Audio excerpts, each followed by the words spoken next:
Race issues is next. A young man has been jailed for 25 years for burning down 3 historic black churches in the US state of Louisiana last year. Holden Matthews, 23, was also ordered to pay $2.7 million in restitution. He said he had burnt the churches to boost his reputation within his favoured music scene, and the media were citing heavy metal music as the key problem. No surprise there.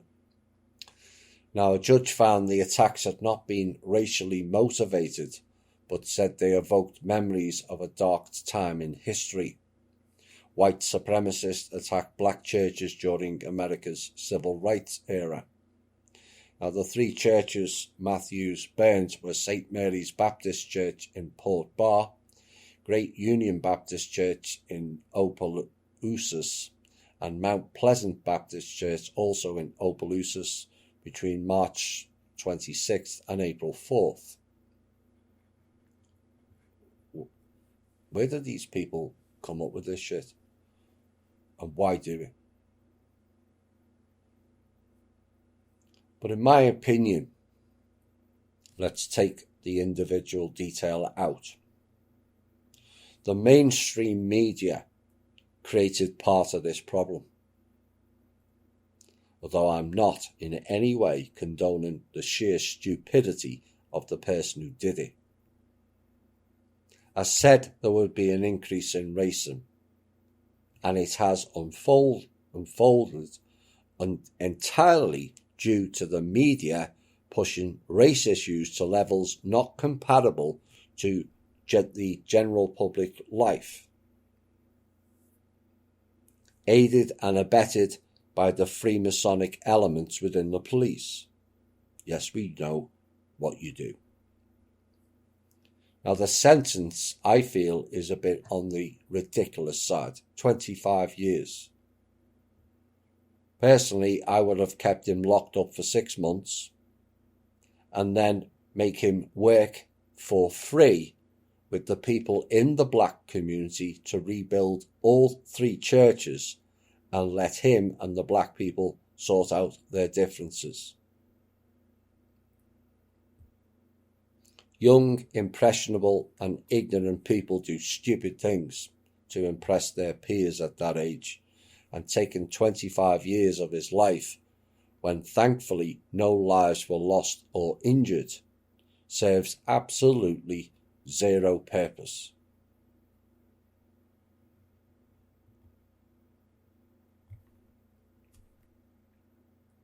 Next.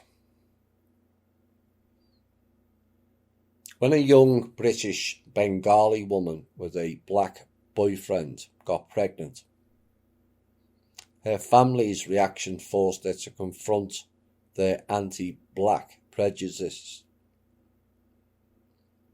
And as she stomped away from her maternal home, Salma began tallying up her current status. 21, 2 months pregnant, and now homeless. The door slammed shut behind her. And all because she was a Bengali woman insisting on having a baby with a black man. Now, in her community, Bengali women didn't have babies out of wedlock, let alone mixed-race, dark-skinned babies. That is their narrative. And her aunt had spent the morning urging her to get another abortion, just as she had done last time she'd fallen pregnant. But she was no longer 18, and what right did they have to make this decision for her? And she said, I was willing to do whatever it took to have her. Yes, that meant giving up my family, giving up my career, and giving up everything. But I felt I had no other option. And just before Salman had walked out of the house, she caught sight of her mum's tears splashing on her half-eaten roti. And I knew she was wishing that this had been a Bengali baby. Then she could have called up the boy's family, arranged a wedding, and legitimised the whole problem by the end of the day. But the father was black.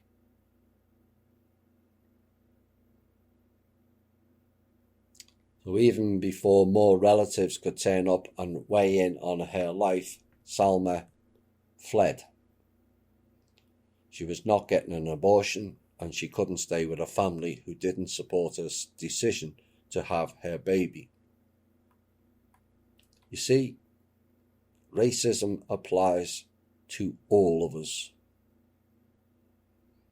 This media, Hebrew Anunnaki-led BS that racism starts and stops with white people is an illusion and total fabrication.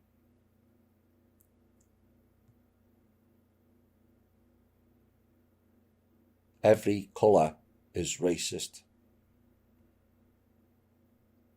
And until we recognise that as a fact and stop pointing fingers away and point fingers back, we're always going to be divided.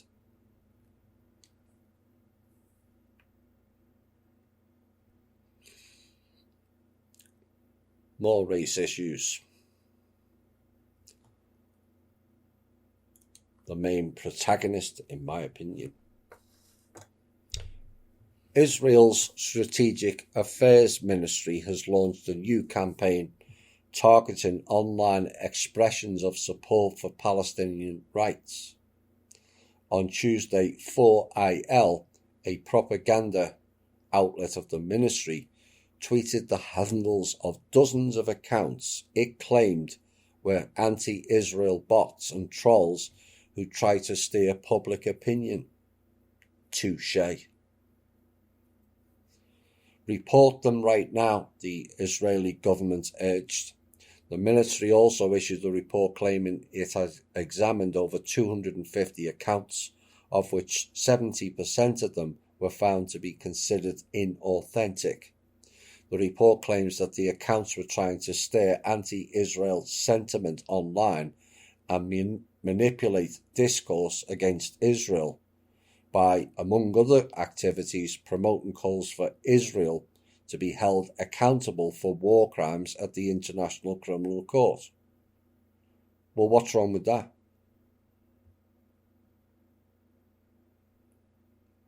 If they've committed war crimes, they've committed war crimes. Why are they blocked from anything? And the report said Strategic Affairs Minister Orit Farkash HaKohen, Cohen, oh dear, it's a coincidence, called on Twitter in a letter to remove the problematic accounts. Only problem is, truth never fears investigation. And these Hebrew Anunnaki, one world government and religion clowns need to be told en masse to shut the fuck up and stop stifling First Amendment rights in this country. This country has been their bitches for far too long. Israel says jump, America says how high, and we have to stop this shit. We don't interfere what their country does. Well, in fact, we should do, because they're illegal. But how about imposing a reverse ban of all things Israel banned in this country until they respect human rights, property ownership, quit harvesting everyone, and quit their caliphate march across the Middle East? And for those who say that is racist, my reply is touché.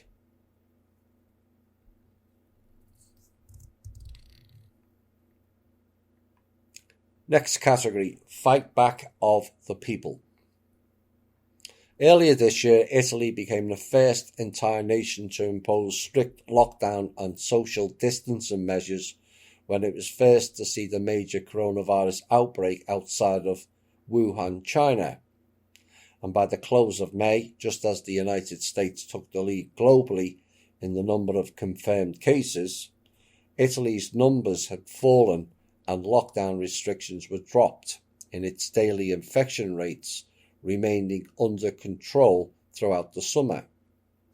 However, the authorities stated that Italy's cases numbers began soaring once again starting September into this month, just as we forecast in Exposé 2, did we not?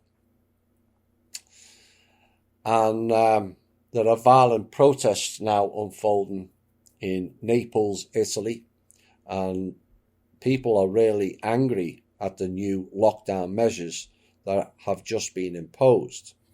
Local media dubbed weekend clashes with the police in Naples as appearing more like guerrilla warfare. Some of them, what did he call it? The ultras in southern Italy are fairly brutal. Naturally, government leaders are once again eyeing a total lockdown of the peninsula, but it is now evident many Italians aren't buying it anymore. And the Prime Minister, Giuseppe Conte, has just issued a new emergency decree for Sunday, which once again shutters all cinemas, theatres, gyms and swimming pools. And further, bars and restaurants have been ordered to close by 6 p.m. every night. Curfew time. Well, this set off major protests across various cities, especially in Rome and Naples, which led to clashes with police over the weekend.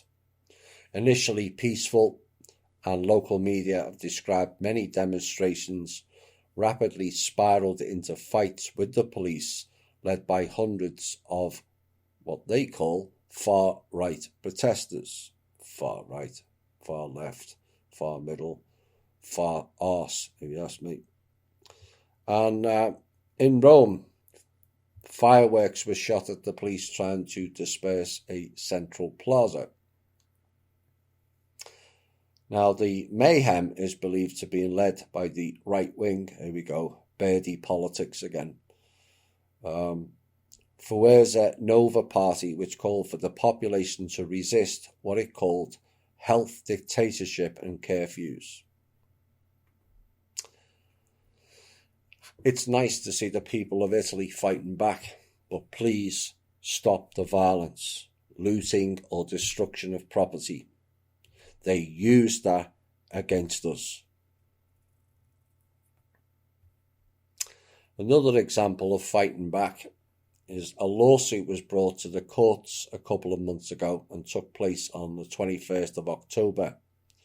And the people who put it in said they'd been waiting to hear from the judge on the decision. From California legislator Kevin Kiley's blog, today a California Superior Court ruled in favour of me and fellow legislator James Gallagher in our lawsuit challenging Gavin Newsom's abuse of power.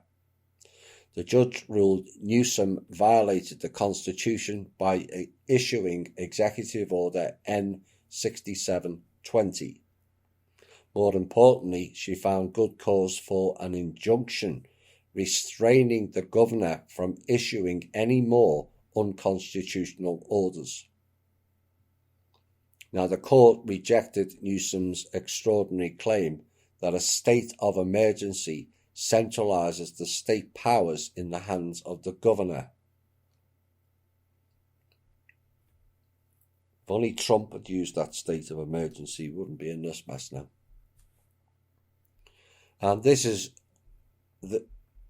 the unlawful basis on which Newsom had collapsed California's system of checks and balances, issuing 57 executive orders and changing over 400 laws unilaterally. And this ruling now marks an end to Gavin Newsom's one-man rule.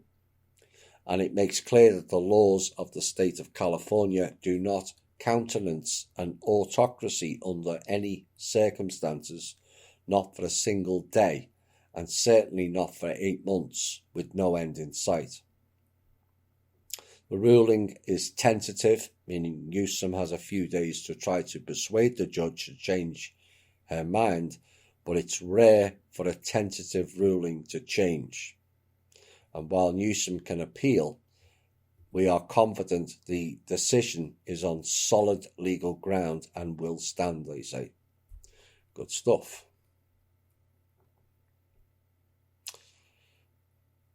This is an article I came across that carries much of the warnings given out by this show for many years now, and all laid out in one particular show called Clowns in Panic.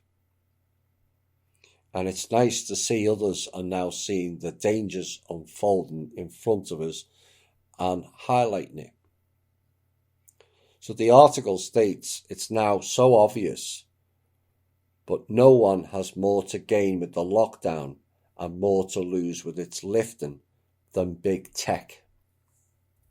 The lockdown destroyed small and medium-sized businesses, especially those that are in private hands. These were the real targets of the lockdown. Private property. Collapse these businesses and you go at the heart of capitalism, private ownership. Once these were closed by government edict, the agencies then took control and put in place procedures that ensured these companies could never cope with the cost and layer of compliance required. Lacking scale and financial resources, many simply closed for good. But that was the goal all along. Yep, we warned of that in Clowns in Panic. This was a billionaire's game and all the millionaires were going to get harvested. And that is what has taken place. And this remained so until only large businesses remain. Those that will bend to the will of government and profit from this reduced competition. And large tech companies are in a unique position to exploit this vacuum because they can become the single source providers of everything. Hello, Amazon. And dictate time and price, points of sale, everything. Which explains why they have the most to lose from lifting the lockdown, because now everything has been priced into their stock. And their CEOs are not useful idiots, but willing accomplices of this dark arrangement, with those working in bureaucracy to further their push into everyone's life. So if you want to travel, get used to testing, tracking and vaccines. These carriers took money from government and now the government calls the shots. Whenever you take money from government, they own you. The same with big tech. They are now locked in tight to ensure that everything reported by the media via Twitter and GoOgle states that the virus is here to stay and people need to get used to it. The election gives them a perfect opportunity to trial run so many new initiatives that require we stay locked in and vote by mail. Next comes electronic voting from an app controlled by Apple. Group fairly close to us has an app controlled by Apple. There you go. The article said this is pure evil and why tech must be broken up. There are a lot of people beginning to question that big tech has been conspiring with this great reset, assuming they will fall within the Klaus Schwab's fourth industrial revolution, so they will be fine. They will certainly make fortunes from tracking devices, swapping to digital currencies, where they hope to replace the banks. For if you own nothing, you will also have no bank account, and banks will no longer be lending. And since governments will adopt modern monetary theory, they will no longer need the banks to sell their debt, since there will be none. When we look at the major bank stocks, the only one to peak with the Dow in 2020 was JP Morgan. When we look at Deutsche Bank and HSBC, they peaked in 2007, reflecting their problems. Goldman Sachs peaked in 2018, reflecting its problems in Asia. Behind the curtain, there is a pressure to not bail out the bankers again, and this is especially true in Europe. Now, the reason being is Bitcoin decentralization program. This is what we warned of, Clowns in Panic, as you will not need banks for fresh air tokens.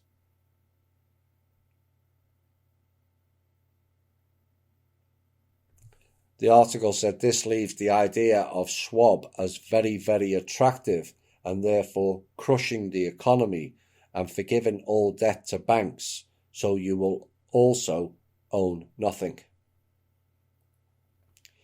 Forgive all outstanding debt and property ownership, Piketty's top recommendation, and you then just rent the place where you live from the government. There are major holes in this theory, but those aside, this explains why big tech will replace the banks. They fail to connect the dots that if you also own nothing, then that would apply to shareholders. Oops. And does that mean that big tech CEOs simply rise to the top like Russian oligarchs and the companies become their personal wealth? We did warn about it. Some good news this week, as apparently there is still a pulse amongst liberty-minded citizens in one small North Carolina town that turned out in mass to defy the city's attempt to mandate mask requirements. When told they had to wear a mask to participate in the meeting, they refused, and the city council and local police backed down in front of the angry crowd. And this is the kind of action it's going to take across the country to stop this medical tyranny. Waynesville leaders backed down from a proposed local mask mandate Tuesday night after nearly 100 people packed the town hall to voice their opposition. Just 100 people. Oh my. Imagine if it was thousands or tens of thousands or millions. I told you, they cannot control the people if they all get together. Now, tensions rose before the meeting ever began when the assembled crowd, who were being held in the lobby until the doors opened, learned there wasn't going to be enough room for them all in the town boardroom. And those wishing to speak were told to fill out forms and wait until their name was called. We all know how that works. So this didn't sit too well with many in the crowd, who demanded the meeting be moved to the sidewalk outside so that everyone could see and hear it, touching off a loud chant of "take it outside." Town staff and police officers eventually quelled the crowd and convinced them that waiting for their turn to speak was the only option. Another uprising ensued after the waiting crowd was told they couldn't come in without a mask when their turn rolled around. The vast majority weren't wearing a mask, given the whole reason they were there in the first place was to speak against the proposed mask mandate. Now, some claimed exemptions for religious and health reasons, but others simply said they were not going to wear one and it would violate their rights to be denied entry to a public hearing on that grounds. In the end, masks were offered, but not compulsory. All people must do this, not just North Carolina. We have the power, not them. Their illusion of power is only derived by the complicity of we the people. Stop complying. Stop social distance and increase social dissidence.